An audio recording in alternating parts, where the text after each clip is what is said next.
Cher entrepreneur du royaume, sais-tu que le succès est aussi une promesse de Dieu?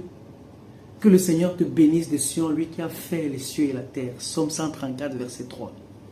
Mais parfois notre méthode de gestion obscurcit cette bénédiction. Premier signe d'alarme. Tu as un compte de résultats, mais pas de budget. C'est comme construire une arche sans plan.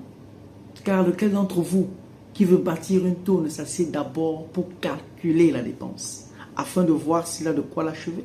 Luc 14, verset 28. Sans budget, tu navigues à vue, mon ami. Deuxième signe, et celui-ci est une épée à double tranchant, la dette pour l'expansion. La Bible nous avertit, le riche domine sur les pauvres, et celui qui emprunte est l'esclave de celui qui prête. Proverbe 22, verset 7. La dette te prive de ta liberté et de celle de ton business. Il faut être prudent lorsque tu t'engages dans la voie de l'endettement.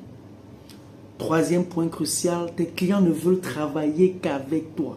Tu es l'épine dorsale de ton entreprise. Mais si tu n'es pas là, tout s'écroule. Alors délègue, forme, capacite ton équipe. Et cela nous amène au quatrième signe. Ton équipe n'est pas alignée sur les valeurs, les objectifs ou les processus. Si un royaume est divisé contre lui-même, ce royaume ne peut subsister. Marc 3, verset 24. Quand chacun rame dans sa direction, le bateau ne va nulle part et encore moins vers le succès.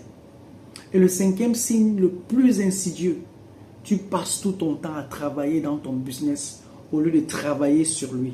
J'en ai déjà parlé dans une précédente vidéo. Tu es l'homme à tout faire, le pompier en chef, le commis, le livreur. Le paresseux ne rôtit pas son gibier, mais le précieux bien de l'homme est le travail diligent. Proverbe 12, verset 27. Travailler dans le business, c'est survivre. Travailler sur le business, c'est bâtir un héritage. C'est te positionner comme le stratège que Dieu t'appelle à être. Libérer des tâches qui t'empêchent de voir la grande image. Alors, comment on sort de là? Reprends tes stratégies. Mets en place des budgets. Sors de la dette le plus tôt que possible. Bâtis une équipe solide et délègue.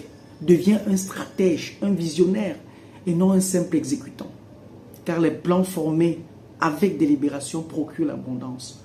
Proverbe 21, verset 5. Dieu veut te voir réussir non seulement pour toi, mais pour que tu puisses être un canal de bénédiction pour son royaume.